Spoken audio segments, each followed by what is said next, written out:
अस्सलामुअलैकुम स्टूडेंट्स। आज की इस क्लास में हम डिफरेंट फार्मूला और फंक्शंस को सीखेंगे। जो बिल्कुल बेसिक स्टार्ट में हम फार्मूला सीखेंगे वो सबसे ज़्यादा यूज़ होने वाला फार्मूला है। हम स्टार्ट लेंगे सम, काउंट और एवरेज से। ये बिल्कुल बेसिक फार्मूला है, इसमें ज़्यादा वेरिएबल्स भी यूज़ नहीं होते और ये कई जगहों पर हमारा इस्तेमाल हो रहा होता है। तो चलें स्टूडेंट्स, हम अपनी क्लास का स्टार्ट लेते हैं और मैं हूँ आपका टीचर गज़नफ़र। डियर स्टूडेंट्स, जैसा कि मैंने आपको बताया था कि एक्सेल में कोई भी फार्मूला स्टार्ट करने के लिए आपको इज इक्वल टू देना पड़ता है। उसके बाद आप उस फार्मूले का टेक्स्ट लिखते हैं और उसके बाद उसके वेरिएबल्स या जो भी फंक्शंस हैं वो वहाँ पर एंटर करते हैं। सम का फार्मूला बिल्कुल बेसिक है। इसमें आपने कोई भी एक रेंज सेलेक्ट करनी होती है। वो रेंज जो है वो हॉरिजॉन्टल भी हो सकती है और वर्टिकल भी हो सकती है। जैसे ये सेल में हमने हॉरिजॉन्टल सेलेक्ट किया हुआ है और इस रेंज को ये फार्मूला सम कर रहा है। यही चीज़ हम वर्टिकल में भी करते हैं। आपके पास कोई वर्टिकल कॉलम हो तो उसकी रेंज आप यहाँ से दे सकते हैं और ये आपको उसका सम दिखा देगा। इसी तरह हम जो है वो सिंगल सेल को सिलेक्ट करके भी सम ले सकते हैं। जैसे यहाँ पर सम C13, 14 और E13 को हमने लिया हुआ है, दरमियान में से हमने एक सेल को एक्सक्लूड कर दिया तो इसने हमें इसका सम शो कर दिया। लेकिन इस तरह से सम करने में जो है वो आपको प्रॉब्लम हो सकती है, क्योंकि आप एक रेंज सेलेक्ट नहीं कर रहे, आप इंडिविजुअल सेल्स सेलेक्ट कर रहे हैं। तो इस तरह से इंडिविजुअल सेल्स सेलेक्ट करने में आपको अपना फार्मूला रीचेक करना पड़ता है अगर कि उसमें बहुत ज़्यादा एंट्रीज़ हैं। यहाँ पर तो 3 एंट्रीज़ हैं तो वो आपका चेक हो जाता है, लेकिन अगर 3 से बहुत ज़्यादा एंट्रीज़ हैं तो सिंगल सेल सिलेक्शन से सम आपको आगे चल के प्रॉब्लम दे सकता है, मिस्टेक्स के चांसेस बढ़ जाते हैं। सम में आप मल्टीपल रेंजेस भी दे सकते हैं। जैसे एक रेंज हमारे पास ये अवेलेबल है कॉलम सी में, दूसरी रेंज जो है वो हमारे पास कॉलम ई में अवेलेबल है। हम सब का सम लेना चाह रहे हैं तो यहाँ पर मैंने सम में एक सी की रेंज दी और एक ई की रेंज दी। तो एक्सेल ने ये सम करके और हमें शो कर दिया। इसी तरह एक्सेल जो है वो हमें डिफरेंट फंक्शंस को आपस में मिक्स करने का भी एक एडिशनल फंक्शन प्रोवाइड करता है कि जैसे इसमें डिफरेंट फंक्शंस हैं, सम है, एवरेज है, मैक्सिमम है, वो सारे कंबाइन करके एक फार्मूले में यूज़ हुए हैं। तो आगे चल के जब हम बहुत सारे फार्मूला सीख जाएंगे तो फिर एक से ज़्यादा फार्मूलों को एक दूसरे में इम्बेड करने और मिक्स करने को भी हम आगे सीखेंगे, क्योंकि मल्टीपल फार्मूलाज जो हैं वो बहुत ज़्यादा इस्तेमाल हो रहे होते हैं। अब जैसे ये हमने सम का फंक्शन सीखा है, इसको हम अपनी प्रैक्टिकल एग्जाम्पल में चेक कर लेते हैं कि कैसे हम कर सकते हैं। अब जैसे कोई क्लास है, उसमें डिफरेंट स्टूडेंट्स हैं, उनके टेस्ट हमने लिए हैं। अब अगर हम उन सब का टोटल लेना चाहें तो वो सिंपली मैं यहाँ पर इज इक्वल टू एंटर करूँगा, सम लिखूँगा, ब्रैकेट स्टार्ट करूँगा और जो भी रेंज है वो अपनी एरो कीज़ के साथ या माउस के साथ मैं रेंज सेलेक्ट करूँगा। फर्स्ट सेल पे जाके मैंने शिफ्ट क्लिक किया और एरो की से मैंने अपनी रेंज सेलेक्ट कर ली। तो यहाँ पर आप देखें कि ये पूरी रेंज उसने सेलेक्ट कर ली, और अगर मैं ब्रैकेट को क्लोज करता हूँ और एंटर दबाता हूँ तो ये फार्मूला यहाँ पर सेट हो गया, और उसने मुझे शो कर दिया कि जाहिद के जो हैं वो तीनों टेस्ट में टोटल मिलाकर कितने मार्क्स हुए। एक्सेल में जो है वो हर जगह पर, अब जैसे ये मेरे पास काफ़ी लंबी लिस्ट है, टोटल स्टूडेंट्स जो हैं वो 200 से ज़्यादा भी हो सकते हैं अगर कि मैं पूरे स्कूल की मार्कशीट बना रहा हूँ। तो एक्सेल में हम कॉपी पेस्ट कर सकते हैं फार्मूला सेम रेंज को ऑटोमेटिकली डिटेक्ट करके और कॉपी पेस्ट कर लेगा। ये मैंने कंट्रोल C किया, कंट्रोल V, तो जो सिलेक्शन थी, जैसे यहाँ पर मैं F2 दबाकर अपने फार्मूला को चेक कर सकता हूँ। ये मैं F2 दबाता हूँ तो ये उसने मुझे फार्मूला दिखा दिया कि इसमें क्या रेंज है। तो ये C96 से E96 यहाँ पर मैंने रेंज एंटर की थी, लेकिन इसको जब मैंने नीचे copy control C control V से किया तो एक्सेल ने वो रेंज ऑटोमेटिकली नेक्स्ट रो पर एक्सटेंड कर दी। उसने ऊपर वाली रो के बजाय नीचे वाली रो को सिलेक्ट कर लिया। तो इस तरह से हम अपने फार्मूलाज को कॉपी पेस्ट कर सकते हैं। ये मैंने कंट्रोल C किया, नेक्स्ट सेल से मैंने शिफ्ट दबाया, एरो की दबाई, डाउन की, और जितने भी सेल्स में मैंने ये फार्मूला पेस्ट करना है वहाँ तक सिलेक्ट कर लिया। शिफ्ट की को मैंने रिलीज़ किया और कंट्रोल V कर दिया। तो एक्सेल ने ये तमाम फार्मूलाज नीचे पेस्ट कर दिए। इसको हम सेव कर लेते हैं अपनी शीट को, कंट्रोल S। तो ये यहाँ पर सम का फार्मूला हमारे पास आ गया। ये सम का फार्मूला बहुत ज़्यादा हमारा यूज़ हो रहा होता है कई जगहों पर। इसके अलावा काउंट का फंक्शन है, ये भी बिल्कुल बेसिक फार्मूला में यूज़ हो रहा होता है। काउंट जो है वो सिर्फ नंबर्स को काउंट करता है। जहाँ पर ब्लैंक सेल्स होंगे वो काउंट नहीं होंगे, जहाँ पर टेक्स्ट होगा वो काउंट नहीं होगा। उसके अलावा ये आपको शो कर देगा कि जो भी रेंज आपने सेलेक्ट की है उसमें टोटल कितने नंबर्स थे।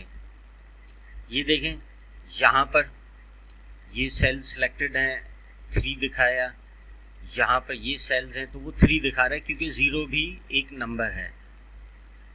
नेगेटिव नंबर को भी ये काउंट कर रहा है, रिजल्ट 3 ही आया है।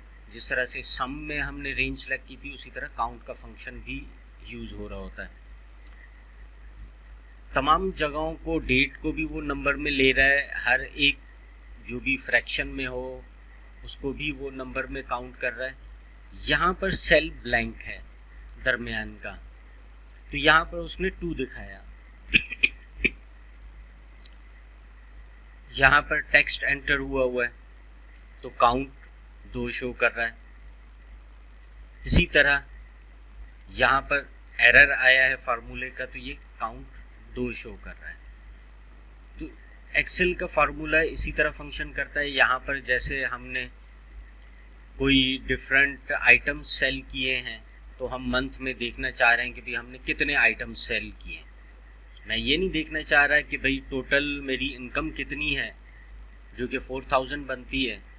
मैं ये देखना चाह रहा हूँ कि कितने आइटम्स हमने सेल किए। तो चूँकि जनवरी में हमने वुड का कोई भी आइटम सेल नहीं किया तो टोटल ये 3 दिखा रहा है कि हमारे 3 आइटम सेल हुए। उसी तरह फरवरी में हमारे 2 आइटम्स शुरू हुए और मार्च में चूँकि कोरोना वगैरह बढ़ चुका था तो फिर हमारे कोई भी आइटम सेल नहीं हुआ। तो इस तरह से ये डिफरेंट जगहों पर ये काउंट का फंक्शन भी यूज़ होता है। इसी तरह हम अगर अपनी इस एग्जाम्पल में चले जाएं और मैं देखना चाह रहा हूँ कि एक टेस्ट में कितने स्टूडेंट्स अपीयर हुए। अब सपोज़ करें कि निदय जो हैं वो एब्सेंट थी अपने फर्स्ट टेस्ट में, तो उनके ये मार्क्स मैं यहाँ से डिलीट कर देता हूँ। अच्छा, ये आपने नोट किया होगा कि यहाँ पर जो टोटल है ये लाइव फंक्शन है, कि जैसे ही मैं अपडेट करता हूँ किसी भी सेल को तो यहाँ पर मेरा फार्मूला ऑटोमेटिकली अपडेट हो जाएगा, क्योंकि टोटल में हमने ये वाली रेंज ली थी और इसका टोटल 42 आ रहा था। अब चूँकि यहाँ से ये मैंने डिलीट किया है तो ये ऑटोमेटिकली अपडेट हो गया। तो ये फार्मूला वन टाइम नहीं होते, ये लाइव फार्मूलाज होते हैं और ये अपडेट होते रहते हैं। अब मैं अगर चेक करना चाह रहा हूँ कि पहले टेस्ट में कितने स्टूडेंट्स अपीयर हुए थे, तो मैं इज इक्वल्स टू डालूँगा, काउंट का फंक्शन डाला, ब्रैकेट स्टार्ट और मैं रेंज सेलेक्ट कर लूँगा और ब्रैकेट क्लोज, एंटर। तो इसने मुझे दिखा दिया कि भाई टोटल 9 स्टूडेंट्स हैं हमारे क्लास में, लेकिन 8 स्टूडेंट्स अपीयर हुए थे। लेकिन यहाँ पर अगर कि मैं 0 डाल देता हूँ तो इसका मतलब है कि स्टूडेंट अपीयर हुआ था लेकिन उसके मार्क्स 0 हुए थे पेपर में। और अगर मैं यहाँ पर दे देता हूँ कि भाई एक स्टूडेंट एब्सेंट था, तो उसने काउंट दिया कि भाई टोटल 8 स्टूडेंट्स ने पेपर दिया है। इसी तरह काउंट के बाद जो है वो हमारा एवरेज का फंक्शन यूज़ होता है। एवरेज भी जो है वो सेम पैटर्न पे आपका फंक्शन कर रहा होता है कि आपने वहाँ पर रेंज दे दी। जैसे यहाँ पर मैंने रेंज दी है कि पूरे वीक में टेम्परेचर क्या था और बारिश कितनी हुई, तो ये इसने यहाँ पर मुझे एवरेज दिखा दिया। ये फंक्शन भी लाइव होता है। अब ये जैसे यहाँ पर आप देखें कि ये 22 और 2 था, यहाँ से अगर मैंने एक ये डिलीट कर दिया तो एवरेज उसने चेंज कर दिया। और यहाँ पर भी ये एवरेज उसने चेंज कर दिया, क्योंकि एवरेज में क्या होता है कि हम सम लेते हैं टोटल नंबर्स का और जितने भी नंबर्स यूटिलाइज हुए हैं उससे डिवाइड कर लेते हैं, तो ये हमें एवरेज प्रोवाइड कर देता है। ये उसी तरह से फंक्शन करेगा जैसे हमारा काउंट फंक्शन करता है कि कहीं पर भी कोई भी नंबर होगा तो वो उसको काउंट करेगा, और जहाँ पर नंबर के अलावा कुछ होगा, नो रीडिंग या कुछ भी, तो वो उसको काउंट नहीं करेगा। एवरेज का फंक्शन भी हम अपनी वही एग्जाम्पल जो स्टूडेंट्स की है उसमें ले लेते हैं कि हम अगर एवरेज लेना चाहें एक स्टूडेंट की, कि एक स्टूडेंट की एवरेज कितनी थी। अच्छा, यही चीज़ जो है ये फार्मूला, अब जैसे मैं एवरेज का फार्मूला भूल गया हूँ या मुझे याद नहीं आ रहा कि भाई यहाँ पर मैंने क्या टेक्स्ट लिखना है, तो ये एवरेज का फंक्शन मैं यहाँ से भी इंसर्ट कर सकता हूँ, इंसर्ट फंक्शन। ठीक है, यहाँ पर चूँकि most recently used functions average use हुआ था तो यहाँ पर मेरे पास आ रहा है। अगर कि यहाँ पर भी ना मुझे मिले तो मैं ऑल फंक्शंस में जाके यहाँ स्क्रॉल करके एवरेज यहाँ से मैं सिलेक्ट करके ये ओके कर दूंगा। यहाँ पर वो मुझे इस फॉर्मेट में सारी चीज़ों की सिलेक्शन दिखा रहा है कि मैं किस चीज़ की एवरेज लेना चाह रहा हूँ। एक से ज़्यादा रेंज भी मैं सिलेक्ट कर सकता हूँ। यहाँ पर मैंने इन 3 सेल्स को लिया, पहले में सेकंड रेंज मुझे कोई नहीं लेनी तो मैं ओके कर देता हूँ। ये पहला सेल मेरे पास अपीयर हो गया है और उसने एक्सेल ने मुझे जाहिद की एवरेज दिखा दी कि 3 टेस्ट में जाहिद की एवरेज कितनी थी। अच्छा, इसमें डेसिमल पॉइंट जो है वो बहुत आगे तक चला गया है। नॉर्मली हमारे पास ये इतना यूज़ नहीं होता डेसिमल पॉइंट। अकाउंटिंग से रिलेटेड या जो रिपोर्टिंग की एक्टिविटीज़ होती हैं उसमें तो हम 4 डिजिट तक या कहीं हम 4 डिजिट से आगे भी डेसिमल पॉइंट ले रहे होते हैं, लेकिन इस तरह के फंक्शन में हमें डेसिमल पॉइंट की इतनी ज़्यादा ज़रूरत नहीं है और इसको हम राउंड ऑफ करते जा रहे हैं। ये देखें, ये उसने राउंड ऑफ कर दिया है। ये हमने सिंपल जो डेसिमल सेल है उसको डिक्रीज़ और इंक्रीज़ हम यहाँ से कर सकते हैं। उसी तरह जैसे एक्सेल के तमाम फार्मूले हम कॉपी पेस्ट कर सकते हैं, इसको भी हम कॉपी करते हैं कंट्रोल सी से।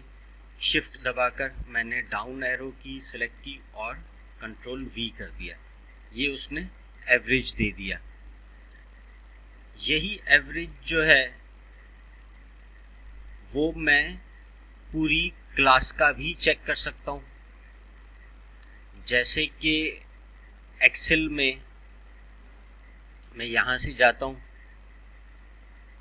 मोस्ट रिसेंटली सेल्स में एवरेज मैंने सेलेक्ट कर लिया और यहाँ पर मैं एक्सेल को पूरी रेंज प्रोवाइड कर देता हूँ पूरी क्लास की, ठीक। और इसको अगर मैं ओके करता हूँ तो उसने मुझे एक्सेल ने पूरी क्लास की एवरेज बता दी। यहाँ पर वो इंडिविजुअल स्टूडेंट्स की एवरेज बता रहा है और यहाँ पर उसने मुझे पूरी क्लास की रेंज बता दी। इसको मैं अगर F2 दबाऊंगा तो ये मुझे विजुअली शो कर देगा एक बॉक्स के ज़रिए कि कौन सी रेंज सेलेक्ट हुई हुई है।